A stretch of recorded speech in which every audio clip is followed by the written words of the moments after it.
саған сәлем бермеген адамдарды байқап жүрсің бе? Ондай болса, ешқашан оларға көңіліңді түсіріп, бүкіл энергияңды жоғалтудың қажет жоқ. Одан да өзіңді дамыт, нәтижеңді көрсет. Вот сол кезде олар саған жүгіріп келіп амандасатын болады, сені елейтін болады. Яғни олар да ойлайды ғой, маған да осының пайдасы тие ма деген сияқты ғой енді. Жайдан жай олар саған жетістігің жоқ болса, сен түріңе қарап амандаса салмайды ғой. Қазір адамдар сондай, жетістігі бар адамдармен ғана жүргісі келеді, жұмыс істейтін адамдармен ғана бірге жұмыс істегісі келеді. Яғни ешқандай қолынан келмейтін адамдарды қасына қоспайды. Сондықтан өзіңді дамыт, қатардан қалма, нәтижеңді көрсет.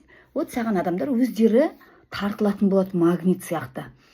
Мен енді өзімнің түсінгенімді айтып жатырмын. Менің каналыма тіркеліп, комментарий жазып қойыңыздар, лайк басып қойыңыздар. Алдағы уақытта мен өзімнің 40-қа келгендегі түсінген ойларымды бөлісетін боламын.